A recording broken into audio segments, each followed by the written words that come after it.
Hello everyone, सत श्री अकाल सारिਆਂ ਨੂੰ। ਕਿਵੇਂ ਹੋ ਸਾਰੇ ਜਣੇ? ਤੇ ਦੇਖੋ ਇਹ ਜੋ ਆਪਣੀ ਵੀਡੀਓ ਹੈਗੀ ਇਹ ਵਨ ਸ਼ਾਟ ਵੀਡੀਓ ਹੋਊਗੀ ਕਲਾਸ 11th ਲਈ। ਕਲਾਸ 11th ਦਾ ਜੋ ਚੈਪਟਰ ਨੰਬਰ 5 ਹੈ ਇਮਰਜਿੰਗ ਮੋਡਸ ਆਫ ਬਿਜ਼ਨਸ, ਉਹ ਆਪਾਂ ਚੈਪਟਰ ਇਸ ਪੂਰੀ ਵੀਡੀਓ ਦੇ ਵਿੱਚ ਡਿਸਕਸ ਕਰ ਲਾਂਗੇ। ਠੀਕ ਹੈ, ਹੁਣ ਚੈਪਟਰ ਸ਼ੁਰੂ ਕਰਨ ਤੋਂ ਪਹਿਲਾਂ ਤਾਂ ਆਪਾਂ ਮਤਲਬ ਸਮਝੀਏ ਇਸ ਚੈਪਟਰ ਦੇ ਵਿੱਚ ਕੀ ਨਾਮ ਦਾ ਮਤਲਬ ਹੈਗਾ ਤੇ ਇਸ ਚੈਪਟਰ ਦੇ ਵਿੱਚ ਆਪਾਂ ਕੀ ਪੜ੍ਹਨਾ ਹੈਗਾ ਉਹਦੇ ਬਾਰੇ ਸਮਝਦੇ ਹੈਗੇ। ਤਾਂ ਦੇਖੋ ਨਾਮ ਕੀ ਹੈਗਾ, ਇਮਰਜਿੰਗ ਮੋਡਸ ਆਫ ਬਿਜ਼ਨੈਸਿਸ, यानी कि इमरजिंग मोड का की मतलब ਹੁੰਦਾ ਹੈਗਾ ਉਭਰਦੇ ਤਰੀਕੇ, ਨਵੇਂ ਨਵੇਂ ਜੋ ਤਰੀਕੇ ਬਿਜ਼ਨਸ ਕਰਨ ਦੇ ਆਏ ਹੈਗੇ। ਤਾਂ ਹੁਣ ਪਹਿਲਾਂ ਜਿਵੇਂ ਬਿਜ਼ਨਸ ਕੀਤਾ ਜਾਂਦਾ ਸੀਗੇ ਤੇ ਅੱਜ ਕੱਲ ਜੋ ਬਿਜ਼ਨਸ ਕੀਤਾ ਜਾ ਰਿਹਾ ਹੈਗਾ ਉਹ ਬਿਜ਼ਨਸ ਐਕਟੀਵਿਟੀਜ਼ ਨੂੰ ਪਰਫਾਰਮ ਕਰਨ ਦੇ ਵਿੱਚ ਬਹੁਤ ਸਾਰੀਆਂ ਚੀਜ਼ਾਂ ਚੇਂਜਸ ਹੋ ਰਹੀਆਂ। ਪਹਿਲਾਂ ਹੱਥੀ ਕੰਮ ਹੁੰਦਾ ਸੀਗਾ, ਫਿਰ ਹੌਲੀ ਹੌਲੀ ਮਸ਼ੀਨਾਂ ਆ ਗਈਆਂ, ਮਸ਼ੀਨਾਂ ਥਰੂ ਕੰਮ ਹੋਣ ਲੱਗ ਗਿਆ। ਇੱਦਾਂ ਬਹੁਤ ਸਾਰੇ ਚੇਂਜਸ ਹੋਏ ਹੈਗੇ ਸ਼ੁਰੂ ਤੋਂ ਲੈ ਕੇ ਅੱਜ ਤੱਕ। ਤਾਂ ਮੇਨ ਆਪਾਂ ਇਸ ਚੈਪਟਰ ਦੇ ਵਿੱਚ ਉਹਨਾਂ ਚੇਂਜਸ ਬਾਰੇ ਪੜ੍ਹਨਾ ਹੈਗਾ, ਬਟ ਸਾਰੇ ਚੇਂਜਸ ਬਾਰੇ ਨਹੀਂ ਪੜ੍ਹਨਾ ਹੈਗਾ, ਸਿਰਫ ਕਿਹਦੇ ਬਾਰੇ ਪੜ੍ਹਨਾ ਹੈਗਾ, ਈ ਬਿਜ਼ਨਸ, ਜੋ ਇੱਕ ਨਵਾਂ ਤਰੀਕਾ ਆਇਆ ਹੈਗਾ ਬਿਜ਼ਨਸ ਕਰਨ ਦਾ। ਈ ਬਿਜ਼ਨਸ ਆਪਾਂ ਇਸ ਚੈਪਟਰ ਦੇ ਵਿੱਚ ਮੇਨਲੀ ਉਹਦੇ ਬਾਰੇ ਹੀ ਪੜ੍ਹਨਾ ਹੈਗਾ। ਹੁਣ ਬਿਜ਼ਨਸ ਦਾ ਮਤਲਬ ਤੁਹਾਨੂੰ ਸਾਰਿਆਂ ਨੂੰ ਕਲੀਅਰ ਹੀ ਹੈਗਾ।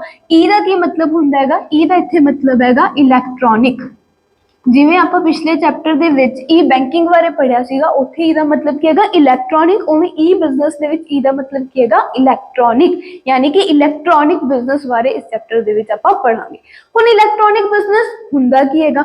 ਇਲੈਕਟ੍ਰੋਨਿਕ ਬਿਜ਼ਨਸ ਦਾ ਕੀ ਮਤਲਬ ਹੈਗਾ ਕਿ ਜੋ ਵੀ ਬਿਜ਼ਨਸ ਐਕਟੀਵਿਟੀਜ਼ ਨੇਗੇ ਉਹਨਾਂ ਨੂੰ ਤੁਸੀਂ ਇਲੈਕਟ੍ਰੋਨਿਕ ਪਰਫਾਰਮ ਕਰ ਰਹੇ ਹੋਗੇ with the help of internet. ਤਾਂ ਉਹ ਬਿਜ਼ਨਸ ਟਾਈਪ ਨੂੰ ਆਪਾਂ ਕੀ ਕਵਾਂਗੇ? ਈ ਬਿਜ਼ਨਸ। ਕਿ ਜਦੋਂ ਆਪਾਂ ਬਿਜ਼ਨਸ ਦੀਆਂ ਸਾਰੀਆਂ ਐਕਟੀਵਿਟੀਜ਼ ਜੋ ਹੈ ਉਹਨਾਂ ਨੂੰ ਇੰਟਰਨੈਟ ਥਰੂ ਪਰਫਾਰਮ ਕਰ ਦੇਂਗੇ ਤਾਂ ਉਹਨਾਂ ਐਕਟੀਵਿਟੀਜ਼ ਨੂੰ ਆਪਾਂ ਇਕੱਲੇ ਬਿਜ਼ਨਸ ਦਾ ਨਾਮ ਨਹੀਂ ਦਿੰਦੇ, ਉਸ ਐਕਟੀਵਿਟੀਜ਼ ਨੂੰ ਆਪਾਂ ਨਾਮ ਦੇ ਦਿੰਦੇ ਹੈਗੇ ਈ ਬਿਜ਼ਨਸ ਦਾ। Carrying on business activities through internet is known as e business. ਤਾਂ ਹੁਣ ਇਹਦੀਆਂ ਬਹੁਤ ਸਾਰੀਆਂ ਐਗਜ਼ਾਮਪਲਸ ਨੇਗੀਆਂ ਜੋ ਕਿ ਤੁਸੀਂ ਡੇਲੀ ਲਾਈਫ ਦੇ ਵਿੱਚ ਦੇਖਦੇ ਹੀ ਹੋਗੇ। ਤੁਹਾਡੇ ਅੱਗੇ ਕੁਝ ਐਗਜ਼ਾਮਪਲਸ ਲਿਖੀਆਂ ਵੀ ਹੋਈਆਂ ਹੈਗੀਆਂ, ਐਮਾਜ਼ੋਨ, ਗੋਡੈਡੀ, ਮਿੰਤਰਾ, ਓਲਾ, ਹੋਰ ਵੀ ਬਹੁਤ ਸਾਰੀਆਂ ਨੇਗੀਆਂ, ਜ਼ੋਮੈਟੋ, ਸਵੀਗੀ, ਫਲਿੱਪਕਾਰਟ। ਅੱਜ ਕੱਲ੍ਹ ਤੁਸੀਂ ਮੂਵੀ ਦੇਖਣ ਨਹੀਂ ਜਾਂਦੇ, ਤੁਸੀਂ ਨੈਟਫਲਿਕਸ ਤੇ ਐਮਾਜ਼ੋਨ ਪ੍ਰਾਈਮ ਤੇ ਘਰੇ ਬੈਠੇ ਬੈਠੇ ਮੂਵੀਜ਼ ਦੇਖ ਲੈਂਦੇ ਹੋਗੇ। ਇਹ ਵੀ ਕੀ ਹੈਗੀਆਂ? ਈ ਬਿਜ਼ਨਸ ਦਾ ਹੀ ਪਾਰਟ ਨੇਗੀਆਂ। ਤਾਂ ਕੋਈ ਵੀ ਐਕਟੀਵਿਟੀ ਪਹਿਲਾਂ ਆਪਾਂ ਸਮਾਨ ਖਰੀਦਣ ਬਾਹਰ ਜਾਂਦੇ ਹੁੰਦੇ ਸੀਗੇ, ਅੱਜ ਕੱਲ੍ਹ ਆਪਾਂ ਘਰੇ ਬੈਠੇ ਬੈਠੇ ਸਮਾਨ ਮੰਗਵਾ ਸਕਦੇ ਹਾਂਗੇ ਥਰੂ ਫਲਿੱਪਕਾਰਟ, ਐਮਾਜ਼ੋਨ, ਮਿੰਤਰਾ, ਕਿਸੇ ਵੀ ਸਾਈਟ ਤੋਂ ਗਰੋਸਰੀ ਸ਼ਾਪਿੰਗ ਕਰ ਸਕਦੇ ਹਾਂਗੇ। ਠੀਕ ਹੈ, ਰੈਸਟੋਰੈਂਟ 'ਚ ਖਾਣਾ ਖਾਣ ਨਹੀਂ ਜਾਣਾ ਪੈਂਦਾ, ਜ਼ੋਮੈਟੋ, ਸਵੀਗੀ ਤੋਂ ਆਪਾਂ ਘਰੇ ਬੈਠੇ ਮੰਗਵਾ ਸਕਦੇ ਹਾਂਗੇ। ਠੀਕ ਹੈ, ਪਹਿਲਾਂ ਆਪਾਂ ਜੇ ਕਿਤੇ ਬਾਹਰ ਜਾਣਾ ਹੁੰਦਾ ਸੀਗਾ ਆਪਾਂ ਨੂੰ ਟੈਕਸੀ ਸਟੈਂਡ ਤੇ ਜਾਣਾ ਪੈਂਦਾ ਸੀਗਾ ਟੈਕਸੀ ਬੁੱਕ ਕਰਨ ਲਈ, ਅੱਜ ਆਪਾਂ ਘਰੇ ਬੈਠੇ ਬੈਠੇ ਕਰ ਸਕਦੇ ਹਾਂ। ਬਹੁਤ ਸਾਰੀਆਂ ਸਾਈਟਸ ਹੈਗੀਆਂ ਤੇ ਇੱਦਾਂ ਸਾਰੀਆਂ ਐਕਟੀਵਿਟੀਜ਼, ਬਹੁਤ ਸਾਰੀਆਂ ਐਕਟੀਵਿਟੀਜ਼ ਅੱਜ ਕੱਲ੍ਹ ਕੀ ਹੈਗੀਆਂ, ਆਨਲਾਈਨ ਪਰਫਾਰਮ ਹੋਣ ਲੱਗ ਗਿਆ ਨੈਟ ਦੀ ਹੈਲਪ ਨਾਲ। ਤੇ ਉਹਨਾਂ ਐਕਟੀਵਿਟੀਜ਼ ਨੂੰ ਆਪਾਂ ਕੀ ਕਹਿ ਦਿੰਦੇ ਹੈਗੇ, ਜਦੋਂ ਤੁਸੀਂ ਨੈਟ ਦੀ ਹੈਲਪ ਨਾਲ ਬਿਜ਼ਨਸ ਕਰ ਦੋਗੇ ਤਾਂ ਉਹਨੂੰ ਆਪਾਂ ਈ ਬਿਜ਼ਨਸ ਦਾ ਨਾਮ ਦੇ ਦਿੰਦੇ। ਇੰਨੀ ਗੱਲ ਕਲੀਅਰ ਹੋ ਗਈ। ਹੁਣ ਈ ਬਿਜ਼ਨਸ ਜਦੋਂ ਆਪਾਂ ਡਿਸਕਸ ਕਰ ਰਹੇ ਹੁੰਦੇ ਹੈਗੇ ਨਾ, ਤੇ ਈ ਬਿਜ਼ਨਸ ਦੇ ਵਿੱਚ ਇਹੀ ਇੱਕ ਹੋਰ ਟਰਮ ਯੂਜ਼ ਕੀਤੀ ਜਾਂਦੀ ਹੈ ਕਿ ਈ ਕਮਰਸ। ਤਾਂ ਈ ਕਮਰਸ ਤੇ ਈ ਬਿਜ਼ਨਸ ਦੇ ਵਿੱਚ ਕੀ ਡਿਫਰੈਂਸ ਹੁੰਦਾ ਹੈਗਾ? ਈ ਬਿਜ਼ਨਸ ਦਾ ਕੀ ਮਤਲਬ ਹੈ, ਈ ਕਮਰਸ ਦਾ ਕੀ ਮਤਲਬ ਹੈ? ਦੇਖੋ, ਜਦੋਂ ਆਪਾਂ ਫਸਟ ਚੈਪਟਰ ਡਿਸਕਸ ਕੀਤਾ ਸੀਗਾ ਤਾਂ ਫਸਟ ਚੈਪਟਰ ਦੇ ਵਿੱਚ ਵੀ ਆਪਾਂ ਬਿਜ਼ਨਸ ਤੇ ਕਮਰਸ ਬਾਰੇ ਪੜ੍ਹਿਆ ਸੀਗਾ। ਇੱਕ ਟਰਮ ਬਿਜ਼ਨਸ ਹੁੰਦੀ ਹੈਗੀ। ਬਿਜ਼ਨਸ ਜੋ ਹੈ ਅੱਗੇ ਦੋ ਤਰ੍ਹਾਂ ਨਾਲ ਕਲਾਸੀਫਾਈ ਕੀਤਾ ਜਾਂਦਾ ਹੈਗਾ। ਬਿਜ਼ਨਸ ਐਕਟੀਵਿਟੀਜ਼ ਨੂੰ ਮਤਲਬ ਕਿ ਆਪਾਂ ਦੋ ਤਰ੍ਹਾਂ ਨਾਲ ਕਲਾਸੀਫਾਈ ਕਰ ਦਿਆਂਗੇ, ਇੰਡਸਟਰੀ ਐਂਡ ਕਮਰਸ। यानी कि कमर्स जो है वो बिजनेस का ही पार्ट ਹੁੰਦਾ ਹੈਗਾ। बिजनेस जो है वो एक ब्रॉडर टर्म ਹੁੰਦੀ ਹੈਗੀ ਤੇ कमर्स ਕੀ ਹੈਗਾ, बिजनेस ਦਾ पार्ट है। उवें ही ई बिजनेस की हैगी एक ब्रॉडर टर्म हैगी ते ई कमर्स की हैगा, ई कमर्स जो है वो ई बिजनेस ਦਾ पार्ट है। ਹੁਣ ਜਦੋਂ ਤੁਸੀਂ बिजनेस ਦੀ ਗੱਲ ਕਰ ਰਹੇ ਹੁੰਦੇ ਹੋਗੇ ਤਾਂ बिजनेस ਦੇ ਵਿੱਚ ਨਾ ਹਰ ਇੱਕ ਐਕਟੀਵਿਟੀ ਆ ਜਾਂਦੀ ਹੈ। हर एक एक्टिविटी जो भी तुसी बिजनेस करन लई परफॉर्म करदे होगे ਉਹ ਤੁਹਾਡੀ ਬਿਜ਼ਨਸ ਦੇ ਵਿੱਚ ਆ ਜਾਂਦੀ ਹੈਗੀ। ਲੇਕਿਨ ਜਦੋਂ ਕੱਲੀ ਆਪਾਂ ਕਮਰਸ ਦੀ ਗੱਲ ਕਰ ਰਹੇ ਹੁੰਦੇ ਹੈਗੇ ਤਾਂ ਕਮਰਸ ਦੇ ਵਿੱਚ ਕੱਲੀਆਂ ਕਿਹੜੀਆਂ ਐਕਟੀਵਿਟੀਜ਼ ਆਉਂਦੀਆਂ ਹੈਗੀਆਂ? ਕਮਰਸ ਦੇ ਵਿੱਚ ਰਿਲੇਟਡ ਟੂ ਟ੍ਰੇਡ ਜਿਹੜੀਆਂ ਆਪਾਂ ਐਕਟੀਵਿਟੀਜ਼ ਪਰਫॉर्म ਕਰਦੇ ਹੈਗੇ। ਟ੍ਰੇਡ ਦਾ ਕੀ ਮਤਲਬ ਹੈਗਾ? ਸੇਲ ਪਰਚੇਜ਼ ਰਿਲੇਟਡ ਜੋ ਆਪਾਂ ਐਕਟੀਵਿਟੀਜ਼ ਪਰਫॉर्म ਕਰਦੇ ਹੈਗੇ ਉਹਨਾਂ ਨੂੰ ਆਪਾਂ ਨਾਮ ਦਿੰਦੇ ਹੈਗੇ ਕਮਰਸ ਦਾ। ਲੇਕਿਨ ਜਦੋਂ ਆਪਾਂ ਸਾਰੀਆਂ manufacturing, production, construction, sale, purchase, ਇਹ ਸਾਰੀਆਂ ਗੱਲਾਂ ਦੀ ਗੱਲ ਕਰ ਰਹੇ ਹੁੰਦੇ ਉਹਨੂੰ ਆਪਾਂ ਕੀ ਕਹਿ ਦਿੰਦੇ ਹੈਗੇ ਕਿ ਆਪਾਂ ਬਿਜ਼ਨਸ ਐਕਟੀਵਿਟੀਜ਼ ਪਰਫਾਰਮ ਕਰ ਰਹੇ ਹੈਗੇ। ਤੁਹਾਡੇ ਕੋਲੇ EMPLOYEES ਰੱਖੇ ਹੋਏ ਹੈਗੇ, ਉਹਨਾਂ EMPLOYEES ਦਾ ਤੁਸੀਂ ਮੈਨੇਜਮੈਂਟ ਕਰਨੀ ਹੈਗੀ ਕਿ ਕਿੰਨੇ EMPLOYEES ਹੈ, ਕਦੋਂ ਜੁਆਇਨਿੰਗ ਹੈਗੀ, ਕਿੰਨੀ ਸੈਲਰੀ ਦੇਣੀ ਹੈਗੀ, ਇਹਦੀ ਇਨਫੋਰਮੇਸ਼ਨ ਰੱਖਣੀ। ਇਹ ਵੀ ਇੱਕ ਐਕਟੀਵਿਟੀ ਹੈ, ਇਹ ਵੀ ਕਿਹਦੇ ਵਿੱਚ ਆ ਜਾਊਗੀ, ਬਿਜ਼ਨਸ ਦੇ ਵਿੱਚ ਆ ਜਾਊਗੀ। ਤੁਸੀਂ ਆਪਣੀ ਫਾਈਨੈਂਸ਼ੀਅਲ ਇਨਫੋਰਮੇਸ਼ਨ, ਆਪਦੇ ਅਕਾਊਂਟਸ ਮੇਨਟੇਨ ਕਰਨੇ ਹੈਗੇ, ਉਹ ਵੀ ਤੁਸੀਂ ਮੇਨਟੇਨ ਕਰੋਗੇ, ਉਹ ਵੀ ਇੱਕ ਐਕਟੀਵਿਟੀ ਹੈਗੀ ਆਪਣੇ ਬਿਜ਼ਨਸ ਦੀ, ਕਿਹਦੇ ਵਿੱਚ ਆ ਜਾਊਗੀ, ਬਿਜ਼ਨਸ ਦੇ ਵਿੱਚ ਆ ਜਾਊਗੀ। ਪ੍ਰੋਡਕਟ ਵੇਚਣਾ ਹੈਗਾ, ਪ੍ਰੋਡਕਟ ਵੇਚਣ ਲਈ ਮੈਨੂੰ ਐਡਵਰਟੀਜ਼ਮੈਂਟ, ਪ੍ਰਮੋਸ਼ਨ, ਮਾਰਕੀਟਿੰਗ ਵਗੈਰਾ ਕਰਨੀ ਪਊਗੀ, ਉਹ ਵੀ ਕਿਹਦੀ ਐਕਟੀਵਿਟੀ ਹੈਗੀ, ਬਿਜ਼ਨਸ ਦੀ ਐਕਟੀਵਿਟੀ ਹੈ। ਲੇਕਿਨ ਕਮਰਸ ਦੇ ਵਿੱਚ ਤੁਸੀਂ ਇਕੱਲੀਆਂ ਕਿਹੜੀਆਂ ਐਕਟੀਵਿਟੀਜ਼ ਲੈਂਦੇ ਹੋਗੇ, ਜਦੋਂ ਤੁਸੀਂ ਸੇਲ ਪਰਚੇਜ਼ ਦਾ ਕੰਮ ਕਰਦੇ ਹੋਗੇ ਕਿ ਹੋਲਸੇਲਰ ਤੋਂ ਸਮਾਨ ਖਰੀਦਿਆ, ਮੈਨੂਫੈਕਚਰ ਤੋਂ ਸਮਾਨ ਖਰੀਦਿਆ, ਫਿਰ ਉਹਨੂੰ ਕਿਹਨੂੰ ਵੇਚਤਾ, ਕਸਟਮਰਸ ਨੂੰ, ਰਿਟੇਲਰਸ ਨੂੰ ਵੇਚਤਾ, ਇਹਨੂੰ ਆਪਾਂ ਕੀ ਕਹਿੰਦੇ ਹੈਗੇ, ਕਮਰਸ ਐਕਟੀਵਿਟੀਜ਼ ਆਪਾਂ ਪਰਫਾਰਮ ਕੀਤੀਆਂ ਹੈਗੀਆਂ। ਤਾਂ ਉਵੇਂ ਈ ਬਿਜ਼ਨਸ ਈ ਕਮਰਸ 'ਚ ਹੋਊਗਾ। ਜਦੋਂ ਆਪਾਂ ਈ ਬਿਜ਼ਨਸ ਦੀ ਗੱਲ ਕਰ ਰਹੇ ਹੈਗੇ ਮਤਲਬ ਕਿ ਆਪਾਂ ਸਾਰੀਆਂ ਐਕਟੀਵਿਟੀਜ਼ ਦੀ ਗੱਲ ਕਰ ਰਹੇ ਹਾਂ। ਜਦੋਂ ਆਪਾਂ ਈ ਕਮਰਸ ਦੀ ਗੱਲ ਕਰ ਰਹੇ ਹੈਗੇ ਮਤਲਬ ਕਿ ਆਪਾਂ ਕਿਹੜੀਆਂ ਐਕਟੀਵਿਟੀਜ਼, ਸੇਲ ਪਰਚੇਜ਼, यानी कि सिर्फ वो एक्टिविटीज जिन्हां दे विच तुसी कस्टमर्स ते सप्लायर्स नाल डील कर रहे होंगे, समान खरीद रहे हो, बेच रहे होंगे अगे, वो एक्टिविटीज कलियां किहदे च आ जांदियां, ई कमर्स दे विच। बाकी जो फाइनैंशियल इंफॉर्मेशन मेनटेन करनी हैगी, ठीक है, तुसी एडवर्टीजमेंट करवा रहे होंगे ऑनलाइन, तुसी आपदी इन्वेंटरी मैनेजमेंट कर रहे हो, प्रोडक्शन दी मैनेजमेंट कर रहे हो, वो सारियां चीज़ां किहदे विच आ जांदियां, ई बिजनेस। दसो इन्नी गल क्लीयर होगी।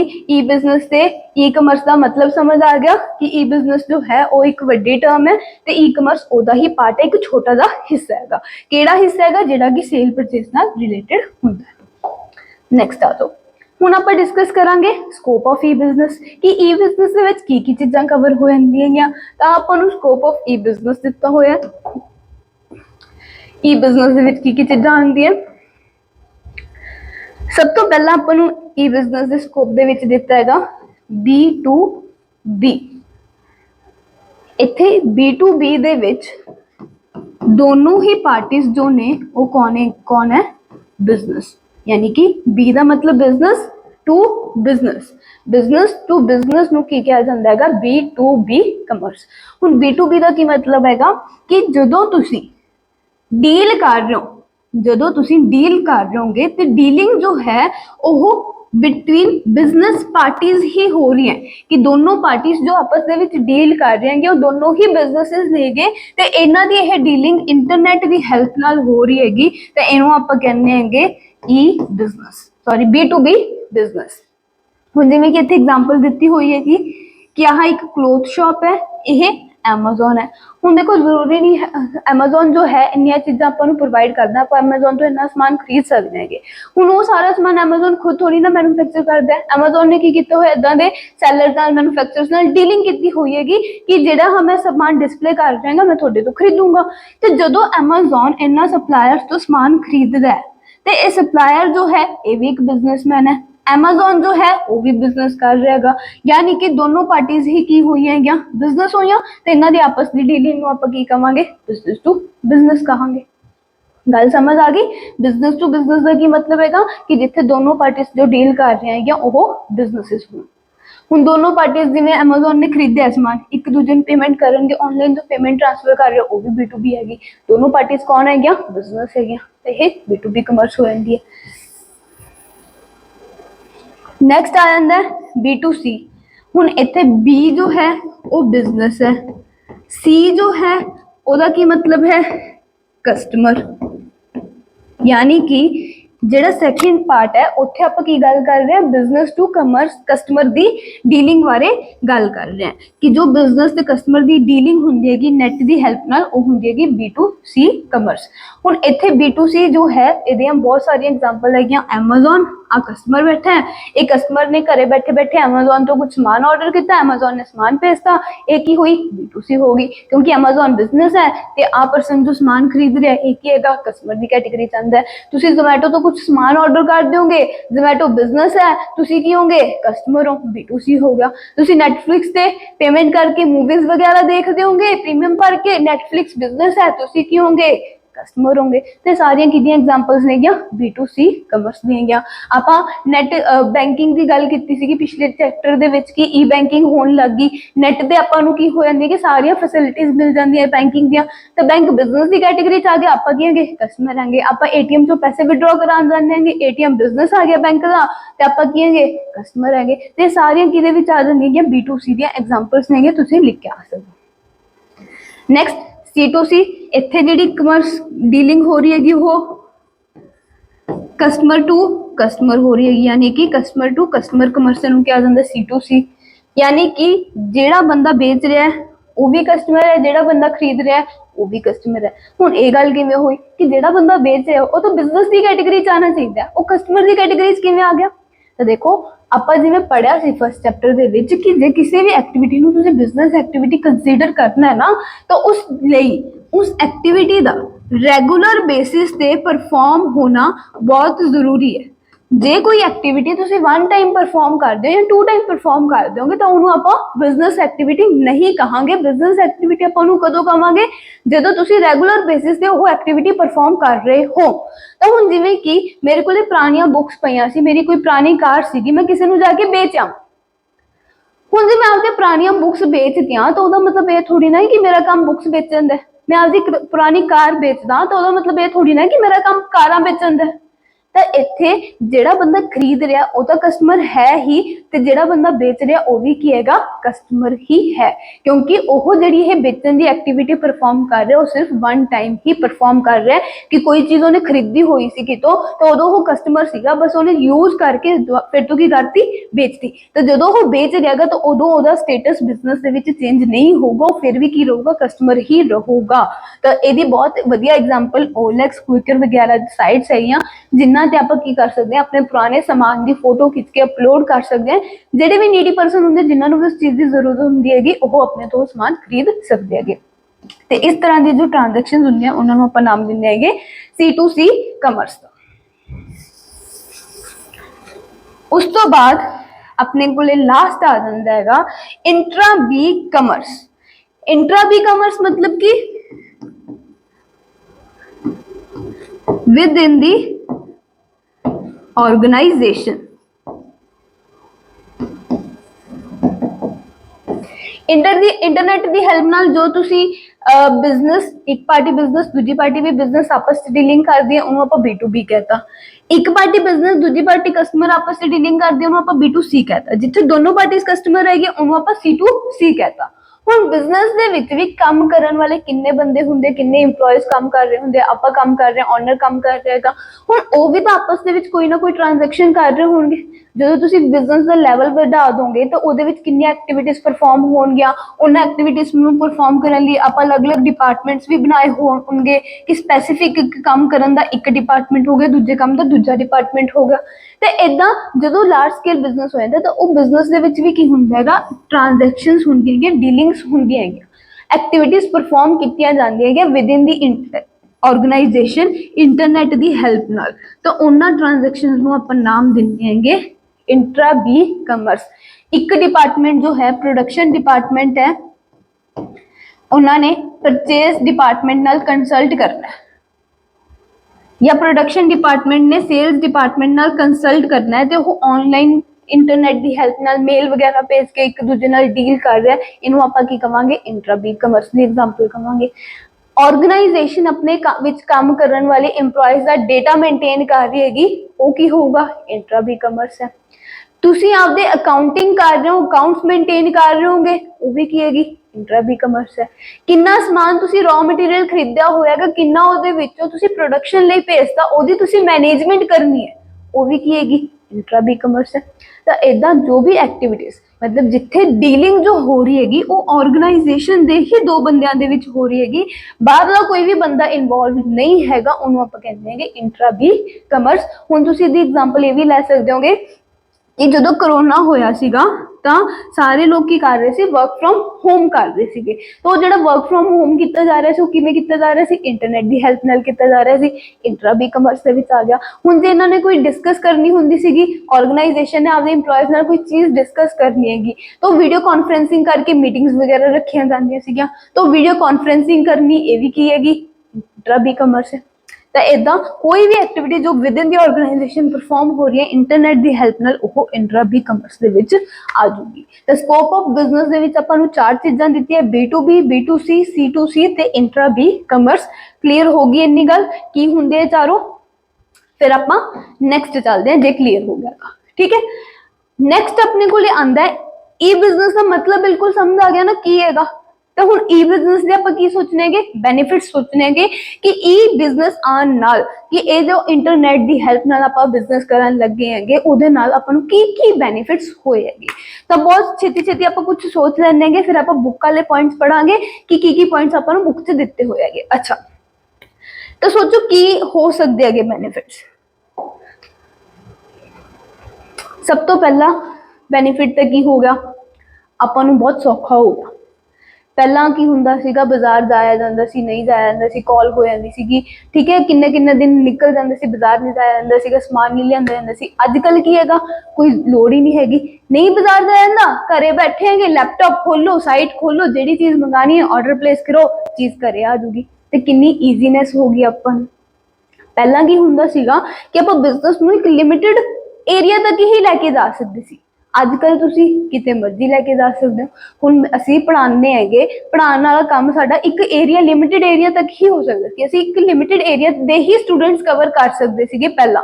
ਲੇਕਿਨ ਜਦੋਂ ਦਾ ਇੰਟਰਨੈਟ ਆਇਆ, YouTube, ਵੇਰੀਅਸ ਸਾਈਟਸ ਸਾਨੂੰ ਮਿਲੀਆਂ ਹੈਗੀਆਂ, ਉਹਨਾਂ ਦੀ ਹੈਲਪ ਨਾਲ ਅਸੀਂ ਇੱਕ ਲਿਮਿਟਿਡ ਏਰੀਆ ਕੀ ਪੂਰੇ ਵਰਲਡ ਦੇ ਵਿੱਚ, ਇੰਟਰਨੈਸ਼ਨਲੀ ਵੀ ਅਲੱਗ-ਅਲੱਗ ਡਿਫਰੈਂਟ ਕੰਟਰੀਜ਼ ਦੇ ਵਿੱਚ ਜਾ ਕੇ ਵੀ ਕੀ ਕਰ ਸਕਦੇ ਹਾਂ ਕਿ ਆਪਦੀਆਂ ਸਰਵਿਸਿਜ਼ ਪ੍ਰੋਵਾਈਡ ਕਰ ਸਕਦੇ ਹਾਂ। ਹੁਣ ਸਾਡੀਆਂ ਇਹ YouTube ਵੀਡੀਓਜ਼ ਕੱਲੀਆਂ ਇੰਡੀਆ ਦੇ ਲੋਕ ਹੀ ਨਹੀਂ ਬਲਕਿ ਬਾਹਰਲੇ ਦੇਸ਼ਾਂ ਦੇ ਲੋਕ ਵੀ ਦੇਖ ਸਕਦੇ ਹੈਗੇ। ਤਾਂ ਇੱਕ ਕੀ ਹੋਇਆ, ਬਿਜ਼ਨਸ ਨੂੰ ਰੀਚ ਮਿਲ ਗਈ। ਪਹਿਲਾਂ ਜੋ ਬਿਜ਼ਨਸ ਇੱਕ ਲਿਮਿਟਿਡ ਏਰੀਆ ਤੱਕ ਹੀ ਸੀਮਿਤ ਰਹਿ ਗਿਆ ਸੀਗਾ, ਅੱਜ ਕੱਲ ਉਹ ਗਲੋਬਲੀ ਵੀ ਰੀਚ ਹੋ ਸਕਦਾ ਹੈਗਾ। ਹੋਰ ਕੀ ਹੋ ਸਕਦਾ ਹੈਗਾ, ਪਹਿਲਾਂ ਜੇ ਆਪਾਂ ਬਿਜ਼ਨਸ ਕਰਨਾ ਹੁੰਦਾ ਸੀਗਾ, ਆਪਾਂ ਨੂੰ ਕੁਝ ਪਰਮਿਸ਼ਨਸ ਲੈਣੀਆਂ ਪੈਂਦੀਆਂ ਸੀਗੀਆਂ, ਆਪਾਂ ਨੂੰ ਪੈਸੇ ਵੱਧ ਚਾਹੀਦੇ ਹੁੰਦੇ ਸੀਗੇ। ਅੱਜ ਕੱਲ ਆਨਲਾਈਨ ਬਿਜ਼ਨਸ ਕਰਨਾ ਹੈਗਾ, ਪੈਸਿਆਂ ਦੀ ਘੱਟ ਲੋੜ ਹੈ। ਹੁਣ ਜੇ ਹੀ ਅਸੀਂ ਇੱਕ ਅਕੈਡਮੀ ਦੀ ਗੱਲ ਕਰਕੇ ਚੱਲੀਏ, ਅੱਜ ਜੇ YouTube ਤੇ ਪੜ੍ਹਾਉਣਾ ਮੈਂ, ਤੇ YouTube ਤੇ ਪੜ੍ਹਾਉਣ ਲਈ ਮੈਨੂੰ ਬਹੁਤ ਘੱਟ ਇਨਵੈਸਟਮੈਂਟ ਦੀ ਲੋੜ ਹੈ। ਲੇਕਿਨ ਇਹੀ ਜਿਵੇਂ ਇੱਕ ਪ੍ਰੋਪਰ ਕੋਚਿੰਗ ਸੈਂਟਰ ਖੋਲ ਕੇ ਬੈਠਣਾ ਹੈਗਾ, ਤਾਂ ਉਹਦੇ ਲਈ ਮੈਨੂੰ ਇਨਵੈਸਟਮੈਂਟ ਵੱਧ ਚਾਹੀਦੀ ਹੋਊਗੀ, ਇੱਕ ਪ੍ਰੋਪਰ ਜਗ੍ਹਾ ਵੀ ਚਾਹੀਦਾ ਹੈਗਾ, ਫਿਰ ਇਨਫਰਾਸਟ੍ਰਕਚਰ ਵੀ ਚਾਹੀਦਾ ਹੈ, ਫਰਨੀਚਰ ਵੀ ਚਾਹੀਦਾ ਜਿੱਥੇ ਵਧੀਆ ਜਵਾਕ ਕੰਫਰਟੇਬਲੀ ਬੈਠ ਸਕਣ, ਤਾਂ ਉੱਥੇ ਇਨਵੈਸਟਮੈਂਟ ਵੱਧ ਹੈਗੀ। ਹੁਣ YouTube ਤੇ ਪੜ੍ਹਾਉਣ ਲਈ ਮੈਨੂੰ ਕੋਈ ਇਨਵੈਸਟਮੈਂਟ ਨਹੀਂ ਚਾਹੀਦੀਗੀ, ਮੈਂ ਆਪਦੇ ਘਰ ਦੇ ਕਮਰੇ 'ਚ ਰਹਿ ਕੇ ਵੀ ਵੀਡੀਓਜ਼ ਬਣਾ ਕੇ ਅਪਲੋਡ ਕਰ ਸਕਦੀ ਹੈਗੀ। ਤਾਂ ਇਹ ਵੀ ਆਪਾਂ ਨੂੰ ਫਾਇਦਾ ਹੋਇਆ। ਕੁਝ ਕਲੀਅਰ ਹੋ ਰਹੀ ਹੈ ਨਾ ਚੀਜ਼ਾਂ, ਕੀ ਫਾਇਦੇ ਹੋਏਗੇ ਆਪਾਂ ਨੂੰ।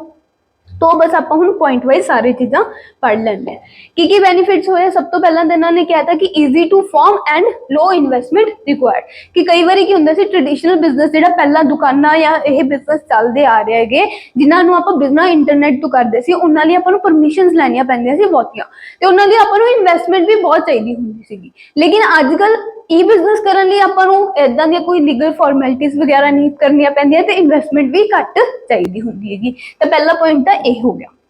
फिर वही कन्वीनियंस, बहुत सौखा हो गया ई बिजनेस के आने नाल, बिजनेसमैन नूं भी ते कस्टमर नूं भी। पहला कस्टमर नूं जाना पैंदा सीगा, हुण कस्टमर नूं घरे बैठे बैठे चीज़ मिल जाती है, तो सौखा हो गया। रेस्टोरेंट च खाना खान जाना पैंदा सी, हुण घरे बैठे बैठे मिल जाता है। मूवी देखण थिएटर जाना पैंदा सी, हुण लोड़ नहीं हैगी, घरे बैठे बैठे देख सकते हो। नैक्सट आ जाएगा स्पीड।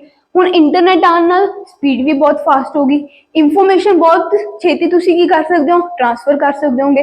कोई भी बिजनेसमैन है जो कोई नवा प्रोडक्ट बना रहा है, पहला वो इंफॉर्मेशन लोगों तक पहुंचाने में कितना टाइम लग जाता होगा। अजकल की है, एक ऐड बनाओ, इंटरनेट पर पा लो, सारे को इंफॉर्मेशन पहुंच गई, तो स्पीड बहुत बढ़ गई काम करने की अपनी। फिर वही ग्लोबल रीच, कि बिजनेस पहले एक लिमिटेड एरिया तक सीमित होंगे सीगे, अजकल की है जिन्ना मर्जी तुसीं वड्डा कर लो बिजनेस नूं, जिन्नी मर्जी ग्लोबली रीच पहुंचा दो दी। कॉस्ट सेविंग, हुण जिवें इत्थे तक जिहड़ी गल हो रही है कि जदों आपां बिजनेस शुरू करना है उदों जिहड़ा पैसा लग रहा हैगा ਉਹ ਆਪਾਂ ਨੂੰ ट्रेडिशनल बिजनेस ज़्यादा चाहिए होंगे, पर ई बिजनेस च घट चाहिए। हुण इत्थे कॉस्ट सेविंग की गल हो रही हैगी कि जे यार मैं कोई कोचिंग सेंटर खोल के बैठती हैगी, तो कोचिंग सेंटर दे विच मैनूं कोई मुंडा रखना पऊगा साफ सफाई करन लई, मतलब कि कोई इंप्लॉय रखना पऊगा साफ सफाई कर सके, जो मेरी हैल्प कर सके कोचिंग सेंटर दे विच। जो मेरा बिजली का बिल आऊगा मैनूं वो भरना पऊगा, जे मैं रेंट ते कोचिंग सेंटर लिता मैनूं रेंट भरना पऊगा, तो किन्ने सारे खर्चे होणगे।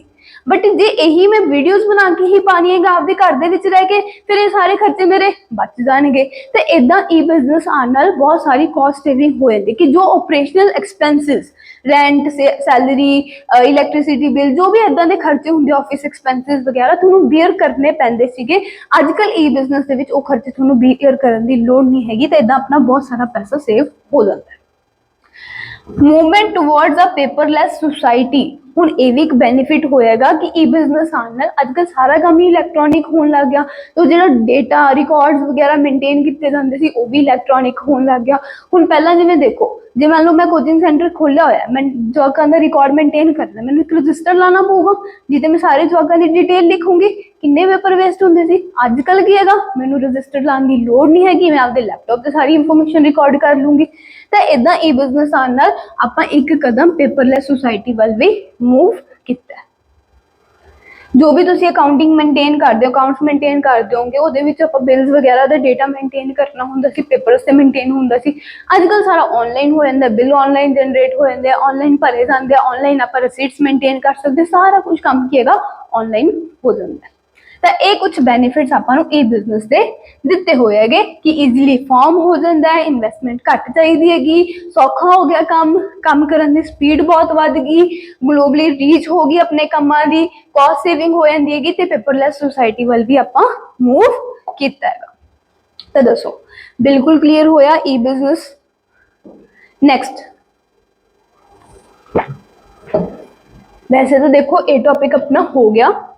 हाँ ਜਿਹੜੇ ਪਿੱਛੇ ਆਪਾਂ ਬੈਨੀਫਿਟਸ ਪੜ੍ਹ ਕੇ ਆਏਂਗੇ ਉਹਦੇ ਨਾਲ ਇਹ ਜਿਹੜਾ ਤੁਹਾਡਾ ਡਿਫਰੈਂਸ ਬਿਟਵੀਨ ਈ ਬਿਜ਼ਨਸ ਤੇ ਟ੍ਰੈਡੀਸ਼ਨਲ ਬਿਜ਼ਨਸ ਹੈ ਇਹ ਹੋ ਚੁੱਕਿਆ ਹੈਗਾ। ਬਟ ਫਿਰ ਵੀ ਚਲੋ ਆਪਣੇ ਬੁੱਕ 'ਚ ਦਿੱਤਾ ਹੋਏਗਾ, ਆਪਾਂ ਇੱਕ ਵਾਰੀ ਨਿਗਾਹ ਮਾਰ ਲਈਏ। Basis of difference formation, E business the easy ਹੈ, ਟ੍ਰੈਡੀਸ਼ਨਲ ਬਿਜ਼ਨਸ ਦੀ ਡਿਫਿਕਲਟ ਹੈ। ਪਰਸਨਲ ਟੱਚ यानी कि जो डायरैक्ट कॉन्टैक्ट हुंदा हैगा वो ਇਹਦੇ ਵਿੱਚ नहीं हुंदा, ਇਹਦੇ ਵਿੱਚ पर्सनल टच प्रेजेंट हुंदा हैगा कि तुसी आप दुकान पे जाके चीज़ां इंक्वायर करके देख सकते होंगे, ठीक है, ते जो सप्लायर है ਉਹਦੇ ਨਾਲ भी कॉन्टैक्ट कर सकते हो। सैटिंग अप कॉस्ट ਇਹਦੇ ਵਿੱਚ लो है, यानी कि वो पैसा ਜਿਹੜਾ ਆਪਾਂ शुरुआती तौर ਤੇ ਲਾਣੇ बिजनेस शुरू ਕਰਨ ਲੱਗੇ ਉਹ ਇਹਦੇ ਵਿੱਚ ਘੱਟ ਚਾਹੀਦਾ, ਇਹਦੇ ਵਿੱਚ ਜ਼ਿਆਦਾ है। ऑपरेटिंग कॉस्ट जो आप बाद चो खर्चे बीयर करते, रेंट बिजली से सैलरी सुलरी वो ये घट होंगे, ये वध होंगे। फिजिकल एग्जामिनेशन ऑफ गुड्स कि तुसी जे देख परख के लियानी है चीज़ तो ई बिजनेस दे विच पॉसिबल नहीं हुंदी सीगी, बट ट्रेडिशनल बिजनेस दे विच ये चीज़ पॉसिबल हुंदी सीगी कि तुसी देख के ये सारी चीज़ परख के लिया सकते होंगे। ई बिजनेस दे विच की हैगा कि तुसी पहला नहीं देख सकते, पहला एग्जामिन नहीं कर सकते गुड्स नूं, मंगवाउण तो बाद जे कोई खराबी हैगी, कोई दिक्कत हैगी, फिर उन्होंने रिटर्न कर सकते हो। इदां दी फैसिलिटी आपां नूं मिलदी हैगी, तां इहदे विच फिजिकल एग्जामिनेशन प्रेजेंट नहीं हुंदी। नैक्सट ईज ऑफ एक्सपेंशन कि जे बिजनेस नूं वड्डा करना हैगा तां इहदे विच ਆਪਾਂ ਵੱਡਾ ਕਰ ਸਕਦੇ ਹਾਂ, ਕੋਈ ਵੀ ਜੀਓਗ੍ਰਾਫੀਕਲ ਬਾਉਂਡਰੀਜ਼ ਨਹੀਂ ਹੁੰਦੀਆਂ। ਇਹਦੇ ਵਿੱਚ ਆਪਾਂ ਨੂੰ ਕੁਝ ਲੀਗਲ ਫਾਰਮੈਲਿਟੀਜ਼ ਵਗੈਰਾ ਪੂਰੀਆਂ ਕਰਨੀਆਂ ਪੈਂਦੀਆਂ ਜੇ ਆਪਾਂ ਬਿਜ਼ਨਸ ਨੂੰ ਵੱਡਾ ਕਰਨਾ ਤਾਂ। ਹਿਊਮਨ ਰਿਸੋਰਸਿਸ ਰਿਕੁਆਇਰਡ यानी कि ਇੰਪਲੋਇਜ਼ ਜੋ ਆਪਾਂ ਨੂੰ ਕੰਮ ਕਰਨ ਲਈ ਚਾਹੀਦੇ ਉਹ ਕਿੱਦਾਂ ਦੇ ਚਾਹੀਦੇ ਹੋਣਗੇ। ਇਹਦੇ ਵਿੱਚ ਟੈਕਨੀਕਲੀ ਕੁਆਲੀਫਾਈਡ ਆਈਟੀ ਪ੍ਰੋਫੈਸ਼ਨਲਸ ਜਿਨ੍ਹਾਂ ਨੂੰ ਇੰਟਰਨੈਟ ਕੰਪਿਊਟਰਸ ਵਗੈਰਾ ਦੀ ਨੌਲੇਜ ਹੋਊਗੀ ਉਦਾਂ ਦੇ ਚਾਹੀਦੇ ਆ। ਇਹਦੇ ਵਿੱਚ ਸੈਮੀ ਸਕਿਲਡ ਜਾਂ ਸਕਿਲਡ ਲੇਬਰ ਵੀ ਆਪਾਂ ਨੂੰ ਚੱਲੂਗੀ। रिस्क इनवॉल्व, ये रिस्क हाई इनवॉल्व होंगे क्योंकि पार्टीज का आपस में कॉन्टैक्ट नहीं होंगे डायरैक्ट, वो इंटरनेट के थ्रू ही सारिया डीलिंग्स करते। ये रिस्क घट होंगे क्योंकि पार्टीज का आपस में डायरैक्टली कॉन्टैक्ट होंगे। डिस्ट्रीब्यूशन चैनल, ये डिस्ट्रीब्यूशन चैनल कोई नहीं होंगे। पार्टीज जो है मैन्युफैक्चर जो है वो डायरैक्टली की करता है कॉन्टैक्ट करता है कस्टमर, मतलब जो भी बिजनेसमैन है उसका डायरैक्ट कॉन्टैक्ट होंगे किहदे नाल, कस्टमर नाल। ये वेरीअस की होंगे इंटरमीडिएट, वेरीअस मिडलमैन होंगे है कि मैन्युफैक्चरर तो समान गया होलसेलर, होलसेलर तो गया रिटेलर, रिटेलर तो फिर जाऊगा कस्टमर्स तो। तो इदा डिस्ट्रीब्यूशन चैनल भी होंगे है, तो ये वेरीअस की होंगे मिडलमैन इनवॉल्व किए होंगे। समझ आ गया, सौखी जी चीज़ सी। चलो तो देखो वैसे तो अपना यह चैप्टर कंप्लीट होंगे है इत्थे emerging modes of business according to syllabus. Outsourcing जो है वो पहला अपने सिलेबस होंदा सीगा, हुण आपां नूं कटवाता, बट फिर भी आप एक बारी पढ़ लांगे क्योंकि देखो +1 है, बोर्ड की क्लास नहीं हैगी। +2 दे विच तो तुहानूं बोर्ड वालों पेपर आऊगा CBSE बोर्ड वालों, लेकिन +1 दे विच की अलग अलग स्कूल्स नेगे तो कई बार कोई स्कूल ये टॉपिक कुछ क्वेश्चन पा देंगे कि आप एक बार समझ लेंगे। ਤਾਂ ਆਊਟਸੋਰਸਿੰਗ ਕੀ ਹੁੰਦਾ ਹੈ? ਦੇਖੋ ਹੁਣ ਆਪਾਂ ਗੱਲ ਕੀਤੀ ਹੈ ਕਿ ਬਿਜ਼ਨਸ ਦੇ ਵਿੱਚ ਆਪਾਂ ਵੇਰੀਅਸ ਐਕਟੀਵਿਟੀਜ਼ ਪਰਫਾਰਮ ਕਰਦੇ ਆਂਗੇ। ਹੁਣ ਜੇ ਕੋਈ ਬਿਜ਼ਨਸਮੈਨ ਆਪਦੇ ਬਿਜ਼ਨਸ ਦੀ ਕੋਈ ਐਕਟੀਵਿਟੀ ਖੁਦ ਨਾ ਪਰਫਾਰਮ ਕਰਕੇ ਬਲਕਿ ਉਸ ਐਕਟੀਵਿਟੀ ਨੂੰ ਪਰਫਾਰਮ ਕਰਨ ਲਈ ਬਾਹਰੋਂ ਕਿਸੇ ਪਰਸਨ ਨੂੰ, ਬਾਹਰੋਂ ਕਿਸੇ ਹੋਰ ਬਿਜ਼ਨਸ ਨੂੰ, ਬਾਹਰੋਂ ਕਿਸੇ ਹੋਰ ਥਰਡ ਪਾਰਟੀ ਨੂੰ ਹਾਇਰ ਕਰ ਲੈਂਦਾ ਹੈਗਾ, ਉਹਨੂੰ ਆਪਾਂ ਕੀ ਕਵਾਂਗੇ ਕਿ ਉਹਨੇ ਆਪਦੀ ਉਸ ਐਕਟੀਵਿਟੀ ਨੂੰ ਕੀ ਕਰਤਾ, ਆਊਟਸੋਰਸ ਕਰਤਾ, ਕਿ ਉਸ ਐਕਟੀਵਿਟੀ ਨੂੰ ਆਪਾਂ ਆਪਦੇ ਬਿਜ਼ਨਸ ਤੋਂ ਬਾਹਰ ਤੋਂ ਕੀ ਕਰ ਰਹੇ ਹਾਂ, ਫੁਲਫਿਲ ਕਰਵਾ ਰਹੇ ਹਾਂ, ਪੂਰੀ ਕਰਵਾ ਰਹੇ ਹੈਗੇ। ਤਾਂ ਆਊਟਸੋਰਸ ਦਾ ਮਤਲਬ ਇੰਨਾ ਕੀ ਹੁੰਦਾ ਹੈਗਾ, outsourcing is the business practice of hiring a party outside a company कि बाहरों ਆਪਾਂ ਕੀ ਕਰ ਰਹੇ ਹਾਂਗੇ, ਇੱਕ ਪਾਰਟੀ ਨੂੰ ਹਾਇਰ ਕਰ ਰਹੇ ਹਾਂਗੇ to perform services or create goods that were traditionally performed in house by the company's own employees and staff। ਕੋਈ ਵੀ activity ਜੋ ਤੁਸੀਂ ਖੁਦ ਪਰਫਾਰਮ ਕਰ ਰਹੇ ਸੀਗੇ ਪਹਿਲਾਂ, ਉਸ ਐਕਟੀਵਿਟੀ ਨੂੰ ਪਰਫਾਰਮ ਕਰਨ ਲਈ ਜੇ ਤੁਸੀਂ ਬਾਹਰੋਂ ਇੱਕ ਆਊਟਸਾਈਡ ਪਾਰਟੀ ਹਾਇਰ ਕਰ ਲੈਂਦੇ ਹੋਗੇ ਤਾਂ ਉਸ ਕੰਮ ਨੂੰ ਕੀ ਕਿਹਾ ਜਾਂਦਾ ਹੈਗਾ, ਉਸ ਕੰਮ ਨੂੰ ਕਿਹਾ ਜਾਂਦਾ ਹੈਗਾ ਆਊਟਸੋਰਸਿੰਗ। ਕਲੀਅਰ ਹੋ ਗਈ ਗੱਲ ਕਿ ਉਸ ਕੰਮ ਨੂੰ ਆਪਾਂ ਕੀ ਕਵਾਂਗੇ, ਆਊਟਸੋਰਸਿੰਗ। ਹੁਣ ਕੋਈ ਵੀ ਇਹਦੀ ਐਗਜ਼ਾਮਪਲ ਲੈ ਸਕਦੇ ਹੋਗੇ, ਬਹੁਤ ਸਾਰੀ ਐਗਜ਼ਾਮਪਲਸ ਹੈਗੀਆਂ। ਫॉर एग्जांपल ਕਿ ਆਪਾਂ ਕੋਈ ਸ਼ੂਜ਼ ਇੰਡਸਟਰੀ ਲੈ ਲਈਏ ਕਿ ਕੋਈ ਸ਼ੂਜ਼ ਮੈਨੂਫੈਕਚਰਿੰਗ ਬਿਜ਼ਨਸ ਹੈਗਾ, ਉਹ ਸ਼ੂਜ਼ ਮੈਨੂਫੈਕਚਰ ਕਰਦੇ ਹੈਗੇ, ਠੀਕ ਹੈ। ਪਹਿਲਾਂ ਸ਼ੂਜ਼ ਦੀ ਜੋ ਪੈਕਿੰਗ ਹੁੰਦੀ ਸੀ, ਪੈਕਿੰਗ ਲਈ ਜੋ ਬਾਕਸਿਸ ਵਗੈਰਾ ਯੂਜ਼ ਕੀਤੇ ਜਾਂਦੇ ਸੀਗੇ, ਉਹ ਖੁਦ ਬਣਾਉਂਦੇ ਸੀਗੇ, ਪੈਕੇਜਿੰਗ ਦੇ ਉਹ ਖੁਦ ਧਿਆਨ ਦਿੰਦੇ ਸੀਗੇ। ਹੁਣ ਪੈਕੇਜਿੰਗ ਦੇ ਜਦੋਂ ਖੁਦ ਧਿਆਨ ਦਿੰਦੇ ਸੀਗੇ ਤਾਂ ਉਹਦੇ ਨਾਲ ਕੀ ਹੋਇਆ, ਉਹਨਾਂ ਦੇ ਜੋ ਸ਼ੂਜ਼ ਵੱਲ ਧਿਆਨ ਸੀਗਾ ਉਹ ਘਟ ਗਿਆ।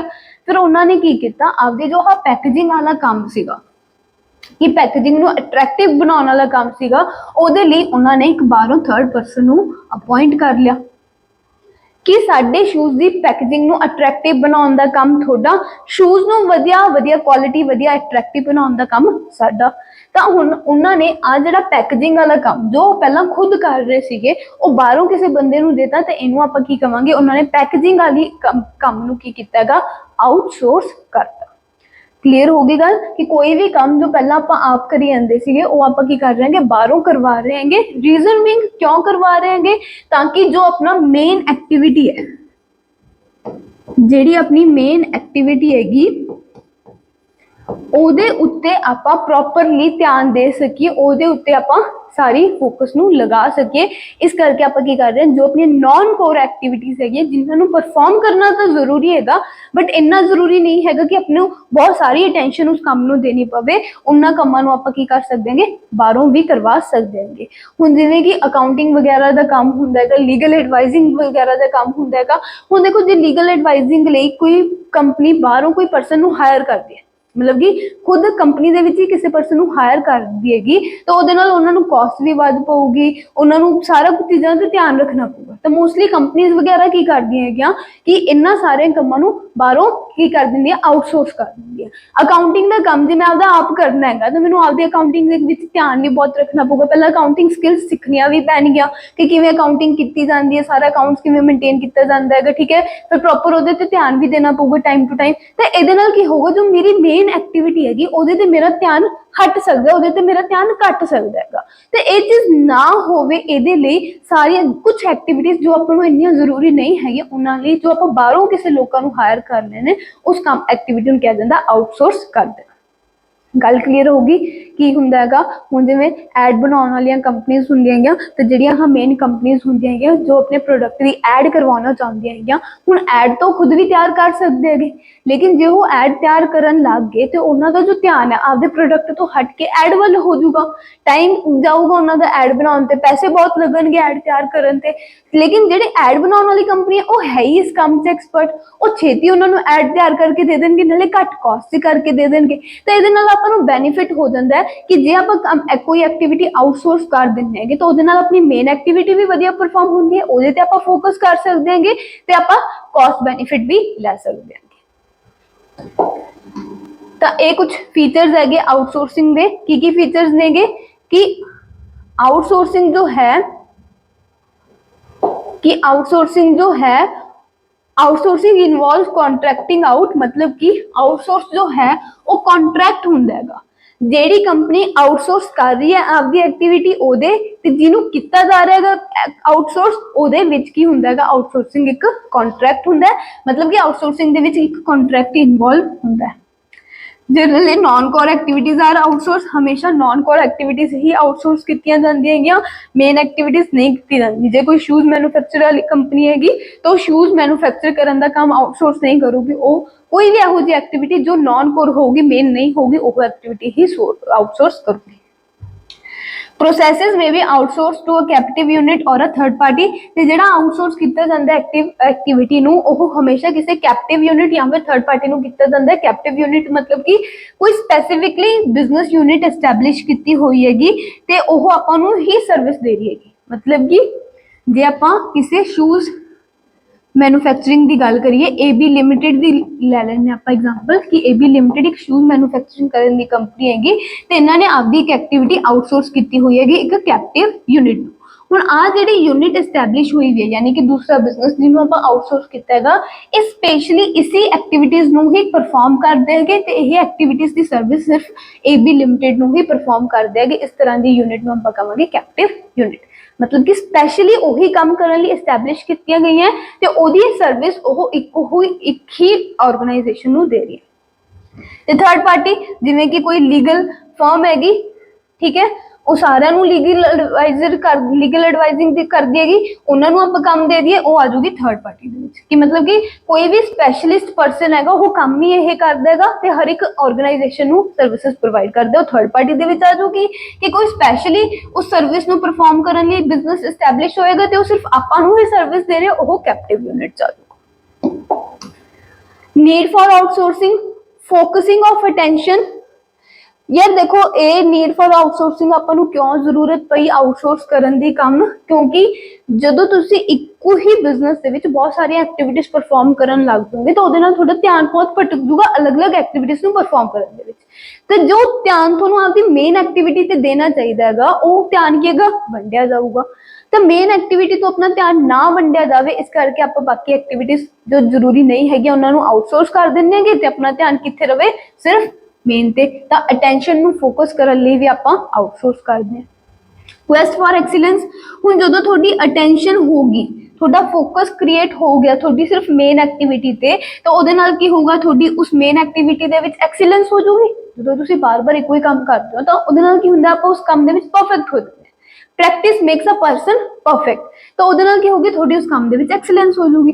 ਤੇ ਮੋਰ ਓਵਰ ਜਿਹੜੀਆਂ ਨੌਨ ਕੋਰ ਐਕਟੀਵਿਟੀਜ਼ ਤੁਸੀਂ ਆਊਟਸੋਰਸ ਕੀਤੀਆਂ ਹੈਗੀਆਂ ਉਹ ਆਊਟਸੋਰਸ ਆਪਾਂ ਕਿਹਨੂੰ ਕਰ ਰਹੇ ਹਾਂ ਜਿਹੜੇ ਸਪੈਸ਼ਲੀ ਉਹ ਕੰਮ ਕਰਦੇ ਹੈਗੇ ਤਾਂ ਉਹ ਵੀ ਆਪਾਂ ਨੂੰ ਉਹਨਾਂ ਐਕਟੀਵਿਟੀਜ਼ ਦੇ ਵਿੱਚ ਐਕਸੀਲੈਂਟ ਸਰਵਿਸਿਜ਼ ਦੇਣਗੇ। ਆਪਾਂ ਮੇਨ ਐਕਟੀਵਿਟੀ ਦੇ ਵਿੱਚ ਵੀ ਕੀ ਹੋ ਗਏ ਐਕਸੀਲੈਂਟ ਹੋ ਗਏ ਤਾਂ ਆਪਣੀ ਸਾਰੀ ਆਰਗੇਨਾਈਜੇਸ਼ਨ ਦੀ ਵਿੱਚ ਕੀ ਹੋਗੀ ਐਕਸੀਲੈਂਸੀ ਐਫੀਸ਼ੀਐਂਸੀ ਇਨਕਰੀਜ਼ ਹੋ ਜੂਗੀ। ਕਾਸਟ ਰਿਡਕਸ਼ਨ, यही गल कही कि जे मैं एड खुद तैयार करन लग गई मैनू बंदे हायर करने पैणगे मैनू इन्वेस्टमेंट करनी पऊगी मेरा खर्चा बहुत होगा टाइम भी बहुत ज़्यादा वेस्ट होगा। लेकिन जे मैं यही काम एड कंपनी तो करा ला वो आपदे बंदे तो एड तैयार करवा देंगे सारा काम खुद करवा देंगे घट पैसे च मेरा काम करा देंगे तो मैनू कॉस्ट रिडक्शन मिल जूगी कॉस्ट सेव हो जूगी मेरी। ग्रोथ थ्रू अलायंस, तो अलायंस के थ्रू मतलब कि हैल्प लैके तुसीं की कर रहे होगे इत्थे ग्रो कर रहे हो बिजनेस कि जे तुहाडा ध्यान बहुत सारी एक्टिविटीज़ दे विच वंडिया रह जाऊगा तुसीं आपदे बिजनेस नूं एक्सपैंड नहीं कर सकते। जे तुसीं एक लिमिटेड एक्टिविटीज़ नूं ही फोकस करोगे उन्हां नूं ही परफॉर्म करोगे तो तुसीं उन्हां एक्टिविटीज़ दे विच आपदे बिजनेस नूं ग्रो भी कर सकदे होगे। तो इहदे लई भी आपां नूं जरूरत सी ਤੇ ई बिजनेस करन नाल की होएगा इकनॉमिक डेवलपमेंट भी होई हैगी। इकनॉमिक डेवलपमेंट किवें होई हैगी कि बिजनेस ग्रो करन दे विच आपां हेल्प कर सकदे हां होर लोकां दी हेल्प हो रही हैगी इंप्लॉयमेंट जनरेट हो रही हैगी इदां आपां इकनॉमिक डेवलपमेंट दे विच भी की कर रहे हैं कंट्रीब्यूट कर रहे हैं जे आपां आउटसोर्स कर रहे हैं काम नूं ਤਾਂ ਇਹ ਸੀ ਨੀਡ ਫॉर ਆਊਟਸੋਰਸਿੰਗ। ਨੈਕਸਟ ਆ ਜਾਂਦਾ ਹੈਗਾ ਕੰਸਰਨ ਫॉर ਆਊਟਸੋਰਸਿੰਗ ਕਿ ਆਊਟਸੋਰਸਿੰਗ ਦੇ ਉੱਪਰ ਆਪਾਂ ਨੂੰ ਕਿਉਂ ਧਿਆਨ ਦੇਣਾ ਚਾਹੀਦਾ ਹੈਗਾ। ਦੇਖੋ ਆਊਟਸੋਰਸ ਕਰਨ ਨਾਲ ਕੀ ਹੋਊਗਾ ਤੁਸੀਂ ਥਰਡ ਪਾਰਟੀ ਨੂੰ ਆਪਦੇ ਬਿਜ਼ਨਸ ਦੇ ਵਿੱਚ ਇਨਵੋਲਵ ਕਰਦੇ ਹੋ। ਜਦੋਂ ਤੁਸੀਂ ਕਿਸੇ ਬਾਹਰਲੇ ਬੰਦੇ ਨੂੰ ਆਪਦੇ ਬਿਜ਼ਨਸ ਦੇ ਵਿੱਚ ਇਨਵੋਲਵ ਕਰੋਗੇ ਤਾਂ ਉਹਦੇ ਨਾਲ ਜੋ ਤੁਹਾਡੀ ਕੌਨਫੀਡੈਂਸ਼ੀਅਲ ਇਨਫੋਰਮੇਸ਼ਨ ਹੁੰਦੀ ਹੈਗੀ ਬਿਜ਼ਨਸ ਦੀ ਉਹ ਵੀ ਤੁਹਾਨੂੰ ਉਹਦੇ ਨਾਲ ਸ਼ੇਅਰ ਕਰਨੀ ਪਊਗੀ। ਅਕਾਊਂਟਿੰਗ ਦਾ ਕੰਮ ਬਾਹਰ ਕਰਵਾ ਰਹੇ ਹੋਗੇ ਤਾਂ ਸਾਰੀ ਇਨਫੋਰਮੇਸ਼ਨ ਕੀ ਸਮਾਨ ਤੁਹਾਡੇ ਕੋਲ ਐਸੈਟਸ ਪਏ ਹੈ ਕੀ ਤੁਹਾਡੀਆਂ ਲਾਇਬਿਲਿਟੀਜ਼ ਹੈ ਹਰ ਇੱਕ ਇਨਫੋਰਮੇਸ਼ਨ ਤੁਹਾਨੂੰ ਸ਼ੇਅਰ ਕਰਨੀ ਪਊਗੀ ਅਕਾਊਂਟੈਂਟ ਨਾਲ तो ਉਹਦੇ ਨਾਲ ਤੁਹਾਡੀ ਕੌਨਫੀਡੈਂਸ਼ੀਅਲ ਇਨਫੋਰਮੇਸ਼ਨ ਵੀ ਬਾਹਰ ਜਾਂਦੀ ਹੈ। ਸਵੈਟ ਸ਼ਾਪਿੰਗ ਇਹਦੇ ਵਿੱਚ ਆਏਗਾ ਕਿ ਜੋ ਤੁਹਾਡੀਆਂ ਸਕਿੱਲਸ ਨੇ ਜਿਸ ਕੰਮ ਨੂੰ ਤੁਸੀਂ ਆਊਟਸੋਰਸ ਕਰ ਰਹੇ ਹੋਗੇ ਉਸ ਕੰਮ ਦੇ ਵਿੱਚ ਤੁਹਾਡੀਆਂ ਸਕਿੱਲਸ ਡਿਵੈਲਪ ਨਹੀਂ ਹੋਣਗੀਆਂ, ਉਹ ਹਮੇਸ਼ਾ ਤੁਹਾਨੂੰ ਬਾਹਰੋਂ ਹੀ ਕਰਵਾਉਣਾ ਪਊਗਾ। ਰਿਸੈਂਟਮੈਂਟ ਇਨ ਦੀ ਹੋਮ ਕੰਟਰੀ, ਰਿਸੈਂਟਮੈਂਟ ਦਾ ਮਤਲਬ ਹੁੰਦਾ ਹੈ ਨਾਰਾਜ਼ਗੀ। ਤਾਂ ਮੇਨਲੀ ਜੋ ਆਊਟਸੋਰਸਿੰਗ ਕੀਤੀ ਜਾਂਦੀ ਹੈਗੀ ਨਾ, ਉਹ ਕੀ ਕੀਤਾ, ਕਈ ਵਾਰੀ ਕੀ ਹੁੰਦਾ ਆਊਟਸੋਰਸਿੰਗ ਜੋ ਹੈ ਉਹ ਤੁਸੀਂ ਬਾਹਰਲੀਆਂ ਕੰਟਰੀਜ਼ ਦੇ ਵਿੱਚ ਵੀ ਕਰ ਦਿੰਦੇ ਹੋ ਕਿ ਬਾਹਰੋਂ ਕੰਮ ਕਰਵਾ ਰਹੇ ਹੋ ਬਾਹਰਲੀਆਂ ਕੰਟਰੀਜ਼ ਦੇ ਵਿੱਚ। ਜੇ ਤੁਸੀਂ ਕੀ ਕਰ ਰਹੇ ਹੋ ਆਪਦੀ ਕੰਟਰੀ ਦੇ ਵਿੱਚ ਕੰਮ ਆਊਟਸੋਰਸ ਨਾ ਕਰਕੇ ਬਾਹਰੋਂ ਕੰਮ ਕਰਵਾ ਰਹੇ ਹੋ ਤਾਂ ਉਹਦੇ ਨਾਲ ਕੀ ਹੋਊਗਾ, ਬਾਹਰਲੀ ਇਕਨੋਮੀ ਵਧੀਆ ਹੋਊਗੀ, ਬਾਹਰਲੀ ਇਕਨੋਮੀ ਦੀ ਡਿਵੈਲਪਮੈਂਟ ਹੋਊਗੀ, ਉੱਥੇ ਇੰਪਲੋਇਮੈਂਟ ਜਨਰੇਟ ਹੋਊਗੀ ਤੇ ਇਹਦੇ ਨਾਲ ਜੋ ਤੁਹਾਡੀ ਹੋਮ ਕੰਟਰੀ ਜਿੱਥੇ ਤੁਹਾਡਾ ਬਿਜ਼ਨਸ ਐਸਟੈਬਲਿਸ਼ਡ ਹੈਗਾ ਉਹਦੇ ਵਿੱਚ ਨਾਰਾਜ਼ਗੀ ਹੋ ਸਕਦੀ ਹੈਗੀ ਕਿ ਆਪਾਂ ਆਪਦੀ ਕੰਪਨੀ ਦੇ ਵਿੱਚ ਆਪਦੀ ਕੰਟਰੀ ਦੇ ਵਿੱਚ ਇੰਪਲੋਇਮੈਂਟ ਜਨਰੇਟ ਨਾ ਕਰਕੇ ਬਾਹਰਲੇ ਲੋਕਾਂ ਨੂੰ ਬਾਹਰਲੇ ਦੇਸ਼ਾਂ ਨੂੰ ਮੌਕਾ ਦੇ ਰਹੇ ਕਿ ਉਹ ਆਪਦੀ ਕੰਟਰੀ ਦੇ ਵਿੱਚ ਇੰਪਲੋਇਮੈਂਟ ਜਨਰੇਟ ਕਰ ਲੈਣ। ਤਾਂ ਇਹ ਕੁਝ ਕੰਸਰਨ ਸੀਗੇ ਆਊਟਸੋਰਸਿੰਗ ਦੇ ਉੱਤੇ। So that is for today and ਇਹ ਸੀਗਾ ਆਪਣਾ ਚੈਪਟਰ ਇਮਰਜਿੰਗ ਮੋਡਸ ਆਫ ਬਿਜ਼ਨੈਸਸ, ਜਿਹਦੇ ਵਿੱਚ ਆਪਾਂ ਈ ਬਿਜ਼ਨਸ ਬਾਰੇ ਪੜ੍ਹਿਆ, ਆਊਟਸੋਰਸਿੰਗ ਬਾਰੇ ਪੜ੍ਹਿਆ ਕੀ ਹੁੰਦੇ ਹੈਗੇ। ਠੀਕ ਹੈ, ਤਾਂ ਕਲੀਅਰ ਹੋ ਗਿਆ ਚੈਪਟਰ। ਵਨ ਸ਼ਾਰਟ ਵੀਡੀਓ ਸੀਗੀ, ਸਾਰਾ ਚੈਪਟਰ ਕਵਰ ਹੋ ਗਿਆ। ਹੁਣ ਇਸ ਚੈਪਟਰ ਦੇ ਵਿੱਚੋਂ ਕੋਈ ਵੀ ਡਾਊਟ ਹੋਵੇ, ਕੋਈ ਵੀ ਕੁਐਰੀ ਹੋਵੇ, ਤੁਸੀਂ ਕਮੈਂਟ ਕਰ ਦੇਣਾ, ਉਸ ਚੀਜ਼ ਨੂੰ ਆਪਾਂ ਡਿਸਕਸ ਕਰ ਲਾਂਗੇ ਜੋ ਵੀ ਤੁਹਾਡਾ ਡਾਊਟ ਹੋਇਆ। ਲਾਈਵ ਲੈਕਚਰ ਵੀ ਲੱਗ ਰਹੇ ਹੈਗੇ ਤਾਂ ਲਾਈਵ ਲੈਕਚਰ ਦੇ ਵਿੱਚ ਆਪਾਂ ਉਹ ਚੀਜ਼ ਡਿਸਕਸ ਕਰ ਲਾਂਗੇ ਜੋ ਵੀ ਤੁਹਾਡਾ ਡਾਊਟ ਹੋਊਗਾ। ਕਲੀਅਰ ਹੋਈ ਚੀਜ਼? ਓਕੇ ਦੈਨ ਮਿਲਦੇ ਹਾਂ ਨੈਕਸਟ ਲੈਕਚਰ ਦੇ ਵਿੱਚ। Have a good day.